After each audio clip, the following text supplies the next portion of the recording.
Hello every one, ആൻജിയൻ ലേണിംഗിലേക്ക് സ്വാഗതം.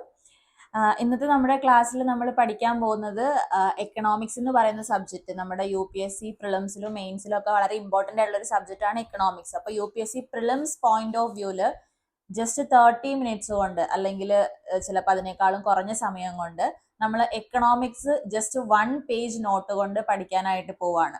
So ഇതിൽ എക്കണോമിക്സിന്റെ നമ്മുടെ എല്ലാ ടോപ്പിക്സും സിലബസിൽ വരുന്ന എല്ലാ ടോപ്പിക്സും ഇതിൽ കവർ ആവുകയാണ്. പക്ഷെ അതിന് മുന്നേ ഞാൻ നിങ്ങളോടൊരു കാര്യം പറയാൻ ആഗ്രഹിക്കുകയാണ്. നമ്മൾ ഈ ഒരു സീരീസ് സ്റ്റാർട്ട് ചെയ്തിട്ടുള്ളത് ആൻജിയൻ ലേണിംഗിന്റെ 90 ഡേയ്സ് ഫ്രീ ചലഞ്ചിന്റെ ഭാഗമായിട്ടാണ്. 90 ഡേയ്സ്. അപ്പോൾ നമ്മൾ 90 ഡേയ്സിൽ ഒരുപാട് സീരീസ് 90 ഡേയ്സ് കൊണ്ട് പല എക്സാംസിലും നിങ്ങൾക്ക് ക്വാളിഫൈ ചെയ്യാൻ വേണ്ടിയിട്ട് നമ്മൾ മെയിൻ ആയിട്ടും UPSC ഫോക്കസ്ഡ് ആയിട്ടാണ് പല ഇനീഷ്യേറ്റീവ്സും ചെയ്യുന്നത്. പക്ഷെ നിങ്ങൾക്ക് SSC PSC മുതലായിട്ടുള്ള എക്സാംസിന്റെ സ്പെസിഫിക് സീരീസുകളും നമ്മൾ പ്ലാൻ ചെയ്യുന്നുണ്ട്. അത് മാത്രമല്ല ഇതിലെ UPSCയിലെ പല ടോപ്പിക്സുകളും നിങ്ങൾക്ക് SSCയിലും PSCയിലും ഒക്കെ യൂസ്ഫുൾ ആവും എന്നുള്ള കാര്യം കൂടി ഇവിടെ ഞാൻ പറയാൻ ആഗ്രഹിക്കുകയാണ്. അപ്പൊ എൻ്റെ പേര് അഞ്ജന, ഞാൻ എന്നെ പരിചയപ്പെടുത്തിയില്ല. സോ നമുക്ക് ക്ലാസ്സിലേക്ക് കടക്കാം. Economics in 1 page. ഓക്കെ, അപ്പൊ നമ്മൾ ഈ സിലബസിലേക്ക് നമുക്ക് കടക്കുന്നതിന് മുന്നേ, നമ്മൾ ആ ഒരു 1 പേജ് നോട്ടിലേക്ക് കടക്കുന്നതിന് മുന്നേ ചെറിയ ചെറിയ പോയിന്റ്സ് ഞാൻ ഇവിടെ പറയാം. നമ്മൾ എക്കണോമിക്സിൽ പലപ്പോഴും കേട്ടിട്ടുള്ള ഒരു ടേം ആണ് ഡിമാൻഡ് എന്ന് പറയുന്നത്, അല്ലെ? നമ്മൾ നമ്മുടെ റിയൽ ലൈഫിലും ഡിമാൻഡ് എന്നൊക്കെ ഒരുപാട്, നിനക്ക് ഭയങ്കര ഡിമാൻഡാണ്, എനിക്ക് ഭയങ്കര ഡിമാൻഡാണെന്നൊക്കെ പറയാറുണ്ട്. പക്ഷെ എന്നാൽ എക്കണോമിക്സിലേക്ക് വരുന്ന സമയത്ത് ഈ ഡിമാൻഡ് എന്ന് പറയുന്ന ടേമിന് ഒരു പ്രത്യേക അർത്ഥമുണ്ട്. ഓക്കെ, സോ എന്താണ് ഡിമാൻഡ് എന്ന് പറയുന്നത്? ഡിമാൻഡ് എന്ന് പറഞ്ഞിട്ടുണ്ടെങ്കിൽ ഒരു particular consumer. Okay, so let say നിങ്ങളൊരു കൺസ്യൂമർ ആയിട്ട് എടുക്കുവാണ്. സോ നിങ്ങളൊരു കൺസ്യൂമർ ആവുമ്പം നിങ്ങൾക്കൊരു പ്രൊഡക്റ്റ് അല്ലെങ്കിൽ ഒരു സർവീസ് പർച്ചേസ് ചെയ്യാൻ വേണ്ടിയിട്ടുള്ള നിങ്ങളുടെ ഒരു ഡിസയറിനെയാണ് നമ്മൾ എന്ത് വിളിക്കുന്നത്? ഡിമാൻഡ് എന്ന് വിളിക്കുന്നത്. ഓക്കെ, ലെറ്റ് സേ ഇപ്പൊ നിങ്ങൾക്ക് ആൻജിയൻ ലേണിംഗിന്റെ UPSC പ്രിലിംസ് ബൂട്ട് ക്യാമ്പിൽ ജോയിൻ ചെയ്യണം. ഓക്കെ, സോ ആ ഒരു സർവീസ് എടുക്കാനുള്ള നിങ്ങളുടെ ആ ഒരു ആഗ്രഹം, നിങ്ങളുടെ ആ ഒരു ഡിസയർ, അതിനെയാണ് നമ്മൾ എന്ത് വിളിക്കുന്നത്? ഡിമാൻഡ് എന്ന് വിളിക്കുന്നത്. ഓക്കെ, സോ നിങ്ങൾക്ക് ഈ ഡിമാൻഡ് എങ്ങനെയാണ് വന്നത്? ഈ UPSC പ്രിലിംസ് ബൂട്ട് ക്യാമ്പ് ബാച്ചിൽ നമുക്ക് എന്താണ് ഒരു സ്പെസിഫിക് ഫീസ് ഉണ്ടാവില്ല, അല്ലെങ്കിൽ ഇപ്പൊ നമ്മൾ ഏതെങ്കിലും ഒരു കോഴ്സ് ജോയിൻ ചെയ്യണമെങ്കിൽ ഏതെങ്കിലും ഒരു പ്രൊഡക്റ്റ് നമുക്ക് ബൈ ചെയ്യാൻ വേണ്ടിയിട്ട് അതിനൊരു പെർട്ടിക്കുലർ പ്രൈസ് ഉണ്ടാവും. ലെറ്റ് സേ ഈ ഒരു കോഴ്സിന് നമുക്ക് വരുന്ന പ്രൈസ് എന്ന് പറയുന്നത് 1000 rupees ആണെന്ന് വിചാരിക്കാം. ഓക്കെ, അപ്പൊ നിങ്ങൾക്ക് ഡിമാൻഡ് ഉണ്ട്. ഈ ഒരു കോഴ്സിൽ ജോയിൻ ചെയ്യാൻ വേണ്ടിയിട്ട്, നിങ്ങൾക്ക് ഈ ഒരു പ്രിലിംസ് ബൂട്ട് ക്യാമ്പിൽ ജോയിൻ ചെയ്യാൻ വേണ്ടിയിട്ട് നിങ്ങൾക്ക് ഒരു ഡിമാൻഡ് ഉണ്ട്. പക്ഷെ നിങ്ങളുടെ കയ്യില് ക്യാഷ് ഉണ്ടെങ്കിൽ മാത്രമേ നിങ്ങൾക്ക് എന്ത് ചെയ്യാൻ പറ്റുള്ളൂ? ഈ ഒരു കോഴ്സിൽ ജോയിൻ ചെയ്യാൻ പറ്റുള്ളൂ. അല്ലാതെ ആരും എന്ത് ചെയ്യില്ല, ഫ്രീ ആയിട്ട് നമുക്ക് കോഴ്സ് ഒന്നും പ്രൊവൈഡ് ചെയ്യില്ല. അപ്പോൾ ഈ ഒരു ക്യാഷ് ഉണ്ടെങ്കിൽ മാത്രമേ എന്തുണ്ടാവുള്ളൂ? ഡിമാൻഡിന് നമുക്ക് സാറ്റിസ്ഫൈ ചെയ്യാനായിട്ട് പറ്റുള്ളൂ. ആ ഒരു ക്യാഷിന്, അതായത് ഡിമാൻഡ് എങ്ങനെയാണ് വരുന്നത്? ആ ഒരു ക്യാഷ് ഉണ്ടെങ്കിൽ, നമ്മുടെ കയ്യിൽ പൈസ ഉണ്ടെങ്കിലാണ് നമുക്ക് എന്ത് ചെയ്യാൻ പറ്റുള്ളൂ? ഈ ഒരു ഡിമാൻഡ് സാറ്റിസ്ഫൈ ചെയ്യാൻ പറ്റുള്ളൂ. ആ ഒരു ക്യാഷ് എന്ന് പറയുന്ന ഒരു സംഭവത്തിന് നമ്മൾ എക്കണോമിക്സിൽ വിളിക്കുന്നതാണ് മണി സപ്ലൈ. ഓക്കെ, എന്താണ് നമ്മൾ വിളിക്കുന്നത്? Money supply.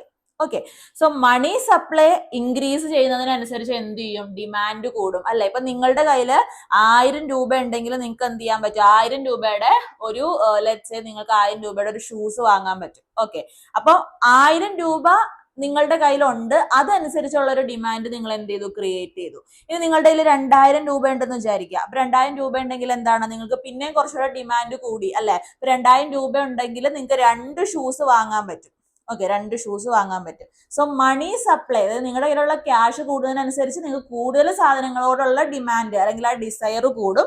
മണി സപ്ലൈ കുറവാണെങ്കിലോ, നിങ്ങളുടെ കയ്യിൽ ഇപ്പൊ ലെറ്റ്സ് സേ 100 രൂപയുള്ളൂ. അപ്പം ആ 100 രൂപയ്ക്ക് എന്താണ്? അതനുസരിച്ചുള്ള ഡിമാൻഡ് അവിടെ ക്രിയേറ്റ് ചെയ്യപ്പെടുന്നുള്ളൂ. അപ്പൊ ഡിമാൻഡ് എന്തായിരിക്കും? നമ്മുടെ എക്കണോമിയിൽ ആ ഡിമാൻഡ് കുറവായിരിക്കും. സോ മണി സപ്ലൈ കൂടുമ്പോൾ ഡിമാൻഡ് കൂടും, മണി സപ്ലൈ കുറയുമ്പം ഡിമാൻഡ് കുറയും എന്നുള്ള കാര്യം, അതായത് ഡയറക്ട്ലി പ്രപ്പോർഷണൽ ആണ് എന്നുള്ളൊരു കാര്യം നമ്മൾ ഇവിടെ ഓർത്തിരിക്കാനായിട്ട് ശ്രമിക്കാം. ഓക്കെ, ഇനി നമ്മൾ ഡിമാൻഡ് ചെയ്തു. ഓക്കെ, ലെറ്റ്സ് സേ നിങ്ങൾക്ക് കിൻഡർ ജോയ് വാങ്ങണം. കിൻഡർ ജോയ് വാങ്ങണം. സോ കിൻഡർ ജോയ് വേണം എന്ന് എന്താണ്? നിങ്ങൾക്കൊരു ആഗ്രഹം, അല്ലെ? അത് നമ്മൾ എന്താ വിളിക്കുക? ഡിമാൻഡ് എന്ന് വിളിക്കും. അപ്പൊ നിങ്ങൾക്ക് ഈ കിൻഡർ ജോയ് വാങ്ങണം എന്നുള്ളൊരു ഡിമാൻഡുമായിട്ട് നിങ്ങൾ കടയിൽ ചെല്ലുവാണ്. ഓക്കെ, അപ്പൊ കടക്കാരൻ നിങ്ങൾക്ക് എന്ത് ചെയ്തു? ഈ ഒരു കിൻഡർ ജോയ് നിങ്ങൾക്ക് തന്നു. അപ്പൊ കിൻഡർ ജോയ് എന്ന് പറയുന്ന സംഭവത്തിനോടുള്ള ഡിമാൻഡ് കൂടുകയാണ്. ഓക്കെ, എനിക്കും കിൻഡർ ജോയ് വേണം, നിങ്ങൾക്കും കിൻഡർ ജോയ് വേണം, നിങ്ങളുടെ വീട്ടിലുള്ളവർക്കും കിൻഡർ ജോയ് വേണം, ഫ്രണ്ട്സിനും വേണം, എല്ലാവർക്കും വേണം. അപ്പൊ ഇത്ര ആൾക്കാർ കിൻഡർ ജോയ് ഡിമാൻഡ് ചെയ്യുവാണ്. അപ്പൊ എന്ത് ചെയ്യും? ഈ കിൻഡർ ജോയുടെ കമ്പനി എന്ത് ചെയ്യും? ഈ പ്രൊഡക്ഷൻ ഇൻക്രീസ് ചെയ്യും. ഓക്കെ, ഈ ഒരു പെർട്ടിക്കുലർ മിഠായിയുടെ പ്രൊഡക്ഷൻ എന്ത് ചെയ്യും, ഇവർ ഇൻക്രീസ് ചെയ്യും. ഈ പ്രൊഡക്ഷൻ ഇൻക്രീസ് ചെയ്യുമ്പോൾ അത് എന്താണ്, നമ്മളുടെ GDP അത് പോസിറ്റീവ്ലി ഇൻഫ്ലുവൻസ് ചെയ്യും. നമ്മുടെ കൺട്രിയുടെ GDP ഇൻക്രീസ് ചെയ്യാൻ എന്താണ്, അത് സഹായിക്കും അല്ലെ. അപ്പോൾ ഡിമാൻഡ് കൂടുമ്പോൾ, അതായത് കൂടുതൽ ആൾക്കാർ ഡിമാൻഡ് ചെയ്യുമ്പം കൂടുതൽ പ്രൊഡക്ഷൻ നടക്കും. കൂടുതൽ പ്രൊഡക്ഷൻ ഒരു കൺട്രിയിൽ നടക്കുന്ന സമയത്ത് ആ കൺട്രിയുടെ GDP എന്ത് ചെയ്യും, ഇൻക്രീസ് ചെയ്യുന്നുള്ളതാണ്. സോ ഞാൻ ഒന്നും കൂടെ പറയാം, നമ്മൾക്ക് ഒരു സാധനത്തിനോടുള്ള ഡിമാൻഡ്, ഓക്കെ, ഒരു പ്രൊഡക്റ്റിനോടുള്ള അല്ലെങ്കിൽ ഒരു കൂട്ടം പ്രൊഡക്ട്സിനോടുള്ള നമ്മുടെ ഡിമാൻഡ് കൂടുമ്പം അവിടെ എന്ത് ചെയ്യും, പ്രൊഡക്ഷൻ കൂടും. പ്രൊഡക്ഷൻ കൂടി കഴിഞ്ഞ് കഴിഞ്ഞാൽ എന്ത് ചെയ്യും, GDP ഇൻക്രീസ് ചെയ്യും. ഇവിടെ പ്രൊഡക്ഷൻ കൂടാത്ത സിറ്റുവേഷനും ഉണ്ട് കേട്ടോ, അതിനെ കുറിച്ചിട്ട് ഞാൻ പറയാം. ഡിമാൻഡ് കൂടുതലാണ് പക്ഷെ പ്രൊഡക്ഷൻ കുറവാണ്, അപ്പൊ എന്ത് സംഭവിക്കും എന്നുള്ളത് കൂടെ ഞാൻ പറയാം. ഇത് ജസ്റ്റ് വൺ സെനാരിയോ ആണ് ഞാൻ പറഞ്ഞത്. ഡിമാൻഡ് കൂടുതലാണ്, അതനുസരിച്ച് പ്രൊഡക്ഷനും നടക്കുന്നുണ്ട്. അതായത് ഡിമാൻഡിനനുസരിച്ച് പ്രൊഡക്ഷൻ ഉണ്ട്, ഡിമാൻഡിനനുസരിച്ച് നമുക്ക് പ്രൊഡക്ട്സ് അവൈലബിൾ ആണ് വാങ്ങാൻ. അങ്ങനെയാണെങ്കിൽ എന്ത് ചെയ്യും, കൺട്രിയുടെ GDP ഇൻക്രീസ് ചെയ്യാനായിട്ട് അത് ഹെൽപ്പ് ചെയ്യുമെന്നാണ് ഞാൻ ഇവിടെ പറഞ്ഞത്. ഇനി എന്താണ് ഈ പ്രൊഡക്ഷൻ നടന്നില്ലെങ്കിൽ എന്താണ്, what if production does not happen? Okay, demand ഭയങ്കര ഹൈ ആണ്, നമുക്ക് കിൻഡർ ജോയ് എല്ലാവർക്കും വേണം കിൻഡർ ജോയ്, പക്ഷേ ഈ കിൻഡർ ജോയുടെ കമ്പനി എന്ത് ചെയ്യുന്നില്ല, പ്രൊഡക്ഷൻ നടത്തുന്നില്ല. പ്രൊഡക്ഷൻ അവർ വളരെ കുറച്ചാണ് നടത്തുന്നുള്ളൂ. അപ്പൊ അത് കൺട്രിയുടെ GDP എങ്ങനെ ബാധിക്കും, അല്ലെങ്കിൽ GDP കൂടോ കുറയോ കോൺസ്റ്റന്റ് ആയിരിക്കോ എന്നുള്ള കാര്യം കൂടി നമ്മൾ ഡിസ്കസ് ചെയ്യുന്നതാണ്. ഓക്കെ, ഇത് അപ്പൊ ഒരു ഇൻട്രൊഡക്ടറി നോട്ടായിട്ട് ഞാൻ പറഞ്ഞതാണ് എന്താണ് ഡിമാൻഡ്, എന്താണ് മണി സപ്ലൈ എന്നുള്ള കാര്യങ്ങൾ. ഓക്കെ, ഇനി നമ്മൾ എക്കണോമി നമ്മുടെ 1 പേജ് നോട്ടിലേക്ക് പോകുന്ന സമയത്ത് നമുക്ക് ഇവിടെ നിന്ന് സ്റ്റാർട്ട് ചെയ്യാം. ഓക്കെ, സോ ഡിമാൻഡ് എന്ന് പറയുന്ന ഒരു പോയിന്റിൽ നിന്നാണ് നമ്മൾ സ്റ്റാർട്ട് ചെയ്യുന്നത്. ഞാൻ ഓൾറെഡി അതുകൊണ്ടാണ് ഡിമാൻഡിനെ കുറിച്ചിട്ട് പറഞ്ഞത്. സോ ഡിമാൻഡ് നമുക്ക് എങ്ങനെ വരും? ഓക്കെ, ഡിമാൻഡ് നമ്മളുടെ ഒരു എക്കണോമിയിൽ ക്രിയേറ്റ് ചെയ്യപ്പെടും. ഓക്കെ, സോ നമ്മൾ ഒരു കൺട്രിയിൽ നിന്ന്, ലെറ്റ്സ് സേ ഇന്ത്യയിൽ നിന്ന് നമ്മൾ പ്രൊഡക്ട്സ്, ലെറ്റ്സ് സേ നമ്മൾ ബസ്മതി റൈസ് എക്സ്പോർട്ട് ചെയ്യുവാണ്. Okay, India basmati rice export ചെയ്യുകയാണെന്ന് വിചാരിക്കുക. വിച്ച് മീൻസ് എന്താണ്, ഇന്ത്യയിലെ ബസ്മതി റൈസിന് നല്ല ഡിമാൻഡ് പുറത്തുണ്ട്. അതുകൊണ്ടാണ് എന്ത് ചെയ്യുന്നത്, നമ്മൾ ആ സാധനം എക്സ്പോർട്ട് ചെയ്യുന്നത്. സോ ഡിമാൻഡ് ഇങ്ങോട്ട് വരുവാണ്, ഇന്ത്യൻ പ്രൊഡക്ട്സിനോടുള്ള ഡിമാൻഡ് ഇങ്ങോട്ടേക്ക് വരുവാണ്. Demand comes in. സോ എന്ത് ചെയ്യും, ആ സമയത്ത് ഡിമാൻഡ് ഇങ്ങോട്ട് കൂടുമ്പം, ഇന്ത്യൻ പ്രൊഡക്ട്സിനോടുള്ള ഡിമാൻഡ് ഇങ്ങോട്ട് കൂടുമ്പോ എന്ത് ചെയ്യും, എക്സ്പോർട്ട് കൂടും. ഓക്കെ, ഇനിയിപ്പോ നമ്മളുടെ പ്രൊഡക്ട്സിന്, ഇന്ത്യൻ പ്രൊഡക്ട്സിന് വലിയ ഡിമാൻഡ് ഒന്നും ഇല്ല. ഓക്കെ, പകരം നമുക്ക് വേറെ കൺട്രിയിലുള്ള പ്രൊഡക്ട്സിനോട് എന്താണ്, ഭയങ്കര ഡിമാൻഡ് ഉണ്ട്. ഓക്കെ, ഫോറിൻ കാർസ് അല്ലെങ്കിൽ എന്തെങ്കിലും ഫോറിൻ പ്രൊഡക്ട്സ്, ഇതിനോടൊക്കെ നമ്മളുടെ ഇന്ത്യക്കാർക്ക് ഭയങ്കര ഡിമാൻഡ് ഉണ്ടെന്ന് വിചാരിക്കാം. അപ്പൊ എന്താണ്, ഈ ഡിമാൻഡ് പുറത്തോട്ട് പോവുക അല്ലെ. ഇപ്പൊ ഡിമാൻഡ് ഇന്ത്യൻ എക്കണോമിയിൽ നിലനിൽക്കുന്നില്ല, ഇന്ത്യൻ എക്കണോമിയിൽ നിൽക്കാതെ ഡിമാൻഡ് ഗോസ് ഔട്ട്. അപ്പൊ നമ്മൾക്ക് എന്താണ് അവിടെ വരുന്നത്, ഇമ്പോർട്ട് നടക്കും അല്ലെ. അപ്പൊ നമ്മൾക്ക് ഇന്ത്യൻ പ്രൊഡക്ട്സ് വേണ്ട, നമുക്ക് ലെറ്റ്സ് സേ ജർമ്മനിയിൽ ഉണ്ടാക്കിയ ഒരു പ്രൊഡക്റ്റ് ആണ് വേണ്ടത്. അപ്പൊ ജർമ്മനിയിൽ ഉണ്ടാക്കിയ പ്രൊഡക്റ്റ് എന്താണ്, ഇന്ത്യയിലോട്ട് ഇമ്പോർട്ട് ചെയ്യേണ്ടി വരും. ഓക്കെ, അപ്പൊ ഇന്ത്യൻ പ്രൊഡക്റ്റിനോടുള്ള ഡിമാൻഡ് കുറഞ്ഞില്ലേ, നമുക്ക് ഫോറിൻ പ്രൊഡക്റ്റിനോടുള്ള ഡിമാൻഡ് അല്ലേ കൂടിയത്. സോ ഡിമാൻഡ് ഗോസ് ഔട്ട് എന്നാണ് നമ്മൾ പറയുന്നത്. സോ ഡിമാൻഡ് എങ്ങനെയാണ് വരുന്നത്, കംസ് ഇൻ. ഡിമാൻഡ് എങ്ങനെയാണ് ഇങ്ങോട്ട് വരുന്നത്, ത്രൂ എക്സ്പോർട്സ് ആണ് അല്ലെ. അതുപോലെ ഡിമാൻഡ് പുറത്തോട്ട് പോകുന്നത് ഇമ്പോർട്ട്സ് ആണ്. സോ അതാണ് ഡിമാൻഡിന്റെ 2 ഡയമെൻഷൻ. ഇനി നമ്മൾ പറഞ്ഞു demand depends on money supply അല്ലെ. ഡിമാൻഡ് മണി സപ്ലൈയിലാണ് ഡിപ്പെൻഡ് ചെയ്യുന്നത്. പൈസ ഉണ്ടെങ്കിലാണ് എന്ത് ചെയ്യാൻ പറ്റുള്ളൂ, നമുക്ക് സാധനങ്ങളോടുള്ള ഡിമാൻഡ് കൂടുള്ളൂ. ഓക്കെ, ഇനി ഈ മണി സപ്ലൈ എന്ന് പറയുന്നത് എന്താണ്, ക്യാഷ് ആണ് ബേസിക്കലി എക്കണോമിയിലുള്ള. ഈ മണി സപ്ലൈയെ ഇൻഫ്ലുവൻസ് ചെയ്യുന്ന 3 ഫാക്ടേഴ്സ് ആണുള്ളത്. ഓക്കെ, ഒന്നാമത്തെ ഫാക്ടർ ആണ് ഫിനാൻഷ്യൽ സെക്ടർ, രണ്ടാമത്തതാണ് ഫിസ്ക്കൽ പോളിസി, മൂന്നാമത്തതാണ് മോണിറ്ററി പോളിസി. ഇതൊക്കെ നമ്മുടെ ഓരോരോ എക്കണോമിയിലെ ചാപ്റ്റേഴ്സ് ആണ്, ഓരോരോ ടോപ്പിക് ആണ്. അപ്പോൾ മണി സപ്ലൈ ഇൻഫ്ലുവൻസ് ചെയ്യുന്ന 3 ഫാക്ടേഴ്സ് ആണ്.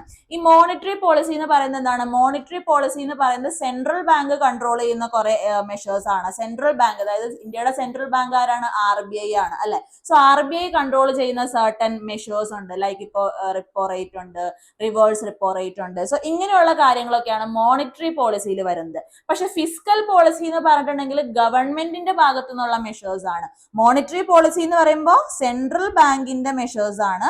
പക്ഷെ ഫിസ്ക്കൽ പോളിസി എന്ന് പറയുമ്പോൾ ആരുടെ മെഷേഴ്സ് ആണ്, ഗവൺമെന്റിന്റെ മെഷേഴ്സ് ആണ്. അതായത് ഗവൺമെന്റിന്റെ ബോറോയിങ്സ്, ഗവൺമെന്റിന്റെ സ്പെൻഡിങ്, ഗവൺമെന്റ് ടാക്സ് ഡിഡക്ഷൻ വല്ലതും ചെയ്യുന്നുണ്ടെങ്കിൽ അങ്ങനത്തെ ടാക്സ് റിലേറ്റഡ് കാര്യങ്ങൾ, ഇതൊക്കെയാണ് ഫിസ്ക്കൽ പോളിസിയിൽ വരുന്നത്. ഓക്കെ, ഇനി നമ്മുടെ ഫിനാൻഷ്യൽ സെക്ടർ എന്ന് പറയുമ്പോൾ എന്താണ്, ഈ മോണിറ്ററി പോളിസി കാര്യങ്ങളൊക്കെ ആര് വഴിയാണ് ജനങ്ങളിലേക്ക് എത്തുന്നത്, ബാങ്ക്സ് വഴിയാണ് എത്തുന്നത് അല്ലെ. സോ ബാങ്ക്സ് നമ്മുടെ ഫിനാൻഷ്യൽ സെക്ടറിന്റെ പാർട്ടാണ്. ഓക്കെ, അപ്പൊ ഈ മണി സപ്ലൈ, ക്യാഷ്, അതിന്റെ 3 ഫാക്ടേഴ്സ്, അതിന്റെ ആ മണി സപ്ലൈ ഇൻഫ്ലുവൻസ് ചെയ്യുന്ന അല്ലെങ്കിൽ മണി സപ്ലൈയെ എഫക്റ്റീവ്ലി നമുക്കത് യൂസ് ചെയ്യാൻ, ആ മണി സപ്ലൈ എക്കണോമിയിൽ നിയന്ത്രിക്കുന്ന അതുമായിട്ട് ബന്ധപ്പെട്ടിട്ടുള്ള 3 ഇമ്പോർട്ടൻറ്റ് ടോപ്പിക്സുകളാണ് എന്ത്? Fiscal policy, monetary policy and financial sector.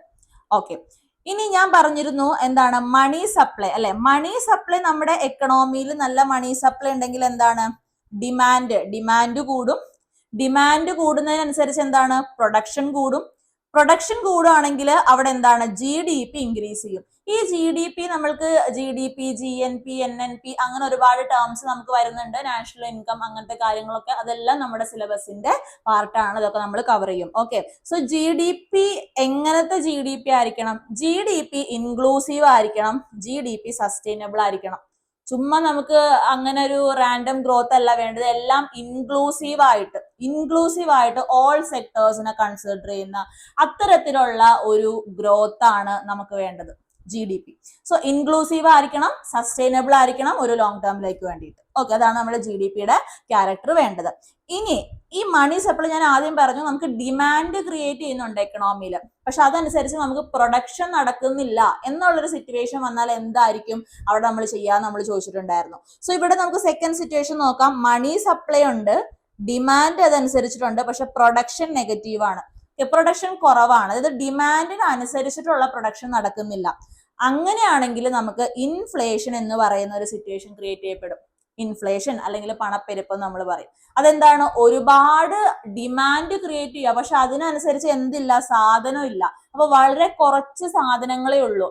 അപ്പൊ എന്ത് ചെയ്യും? പൈസ കൂടും അല്ലെ. സാധനങ്ങൾ വളരെ ലിമിറ്റഡ് ആണ്, പക്ഷെ ഡിമാൻഡ് ഭയങ്കര ഹൈ ആണ്. ആകെ 10 സാധനമേ ഉള്ളൂ, പക്ഷെ 100 പേർക്ക് ആ സാധനം വേണം. അപ്പൊ എന്ത് ചെയ്യും? ഈ സാധനങ്ങളുടെ വില കൂടും അല്ലെ. സാധനങ്ങളുടെ വില കൂടുമ്പോൾ അത് എന്തിലോട്ട് നയിക്കും? ഇൻഫ്ലേഷനിലോട്ട് നയിക്കും. അപ്പൊ ഇൻഫ്ലേഷൻ നമ്മുടെ ഒരു ചാപ്റ്റർ ആണ്. അപ്പൊ ഇതുമായിട്ട് ബന്ധപ്പെട്ട് നമുക്ക് ഇൻഫ്ലേഷൻ മാത്രമല്ല ഡിഫ്ലേഷൻ അങ്ങനെ കുറെ കാര്യങ്ങളൊക്കെ നമുക്ക് ഇവിടെ പഠിക്കാനായിട്ട് ഉണ്ട്. ഡിഫറെന്റ് ടൈപ്സ് ഓഫ് ഇൻഫ്ലേഷനും ഒക്കെ.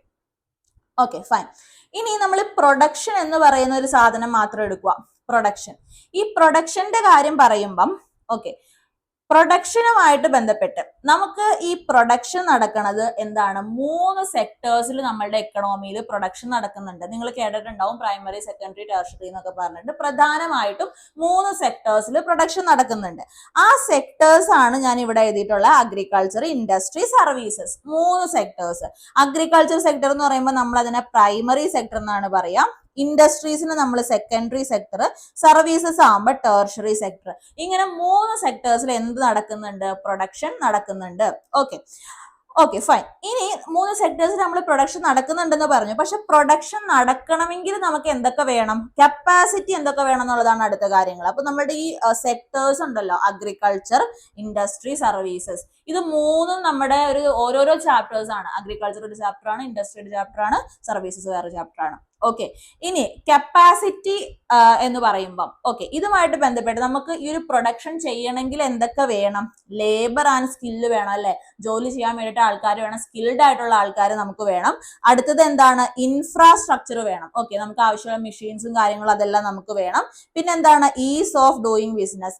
ബിസിനസ്സുകൾക്ക് ഫ്ലറിഷ് ചെയ്യാൻ പറ്റുന്ന ഒരു നല്ല എൻവയോൺമെന്റ് ആയിരിക്കണം ഇവിടെ ഉണ്ടാവേണ്ടത്. ഈസ് ഓഫ് ഡൂയിങ് ബിസിനസ്, അത്ര ഈസ് ആയിട്ട്, ഒരുപാട് തടസ്സങ്ങളും ഒരുപാട് ഹേർഡിൽസ് ഒന്നും ഇല്ലാതെ, വലിയ റെഗുലേഷൻസ് ഒന്നും ഇല്ലാതെ ബിസിനസ്സുകൾക്ക് വളരാൻ പറ്റുന്ന ഒരു എൻവയോൺമെന്റ് നമ്മുടെ രാജ്യത്ത് ഉണ്ടാവണം. അതിനാണ് ഈസ് ഓഫ് ഡൂയിങ് ബിസിനസ് എന്ന് പറയുന്നത്.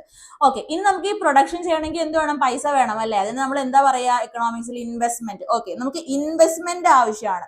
ഇൻവെസ്റ്റ്മെന്റ് നമുക്ക് പ്രൊഡക്ഷൻ ചെയ്യാൻ വേണ്ടിയിട്ട് എവിടെ നിന്നൊക്കെ വരും? 3 സെക്ടേഴ്സ്, 3 സ്ഥലത്ത് നിന്ന് നമുക്ക് ഇൻവെസ്റ്റ്മെന്റ് വരാൻ പറ്റും. ഒന്ന് ഗവൺമെന്റിന്റെ അടുത്ത് നമുക്ക് ഇൻവെസ്റ്റ്മെന്റ് വരാൻ പറ്റും, പ്രൈവറ്റ് സെക്ടറിന്റെ അടുത്ത് നിന്ന് ഇൻവെസ്റ്റ്മെന്റ് വരാൻ പറ്റും, പിന്നെ ഫോറിൻ ഡയറക്റ്റ് ഇൻവെസ്റ്റ്മെന്റ് FDI വരാൻ പറ്റും. അങ്ങനെ 3 തരത്തിൽ നമുക്ക് ഇൻവെസ്റ്റ്മെന്റ് വരാൻ പറ്റും. ഇതൊക്കെ നമ്മുടെ ഓരോരോ സെക്ഷൻസ് ആണ്. Okay, fine. അപ്പൊ ഇത്രയാണ് നമ്മുടെ എക്കണോമി 1 പേജിൽ. നമുക്ക് ഇത്രയാണ് ആക്ച്വലി നമ്മുടെ എക്കണോമിയുടെ സിലബസിലുള്ളൂ. UPSCയിലെ പ്രിലിംസിന്റെ കാര്യത്തിലേക്ക് വരുമ്പം എന്തൊക്കെയാണ്? മണി സപ്ലൈ, GDP, ഇൻഫ്ലേഷൻ, അതുപോലെ തന്നെ എന്താണ് fiscal policy, monetary policy, financial sector, അതുപോലെ തന്നെ different sectors, foreign direct investment, ഇതൊക്കെയാണ് നമ്മൾ വരുന്നത്. അപ്പോൾ ജസ്റ്റ് വളരെ ചെറിയ സമയത്തിനുള്ളിൽ തന്നെ നമ്മൾ എന്ത് ചെയ്തിട്ടുണ്ട്, നമ്മൾ എക്കണോമിയുടെ ഫുൾ കാര്യങ്ങൾ ഡിസ്കസ് ചെയ്തിട്ടുണ്ട്. ഇനി ഇതിന്റെ ഡീറ്റെയിൽ ആയിട്ടുള്ള നോട്ട്സും കാര്യങ്ങളൊക്കെ നിങ്ങൾക്ക് വേണമെന്നുണ്ടെങ്കിൽ നമ്മുടെ ഡിസ്ക്രിപ്ഷനിൽ കൊടുത്തിട്ടുള്ള നമ്മുടെ ആൻജിയോൺ ലേണിംഗിന്റെ കമ്മ്യൂണിറ്റിയിലോ വാട്സപ്പ് കമ്മ്യൂണിറ്റിയിലോ ടെലിഗ്രാം ചാനലിലോ ജോയിൻ ചെയ്തിട്ടുണ്ടെങ്കിൽ നിങ്ങൾക്ക് ഇതിന്റെ ഡീറ്റെയിൽ ആയിട്ടുള്ള നോട്ട്സ് കിട്ടും. മാത്രമല്ല നമ്മൾ 90 ഡേ സീരീസിന്റെ ഭാഗമായിട്ട് UPSCയുടെ കംപ്ലീറ്റ് 1 ഇയർ കറന്റ് അഫയേഴ്സ് നമ്മൾ കവർ ചെയ്യുന്നുണ്ട് ഫ്രീ ഓഫ് കോസ്റ്റ്. അതിന്റെ നോട്ട്സ് ഒക്കെ നിങ്ങൾക്ക് കിട്ടണമെന്നുണ്ടെങ്കിൽ നമ്മുടെ ആൻജിയോൺ ലേണിംഗിന്റെ ടെലിഗ്രാം ചാനലിലും വാട്സപ്പ് കമ്മ്യൂണിറ്റിയിലും ഒക്കെ നിങ്ങൾ ഇപ്പൊ തന്നെ ജോയിൻ ചെയ്തിരിക്കുക. ഓക്കെ, നമ്മുടെ കോഴ്സുമായിട്ട് ബന്ധപ്പെട്ടിട്ടുള്ള എല്ലാ എൻക്വയറിക്കും നിങ്ങൾക്ക് ഡിസ്ക്രിപ്ഷനിൽ തന്നിട്ടുള്ള നമ്പറിൽ കോൺടാക്ട് ചെയ്യാവുന്നതാണ്. അപ്പൊ ഇത്രയാണ് നമ്മുടെ എക്കണോമിയിലെ പ്രധാനപ്പെട്ട കാര്യങ്ങൾ. ഇതുപോലെ നിങ്ങൾക്ക് വേറെ ഏതൊക്കെ സബ്ജക്റ്റിന്റെ ആണ് നോട്ട്സും കാര്യങ്ങളും ലെക്ചേഴ്സും ഒക്കെ വേണമെന്ന് ആവശ്യമുള്ളതെന്നുണ്ടെങ്കിൽ അത് താഴെ കമന്റ് ചെയ്യുക, നമുക്ക് അതനുസരിച്ചുള്ള കാര്യങ്ങളൊക്കെ ചെയ്യാം. അപ്പൊ ശരി, പുതിയ വീഡിയോ ആയിട്ട് നമുക്ക് അടുത്തൊരു ക്ലാസ്സിൽ കാണാം.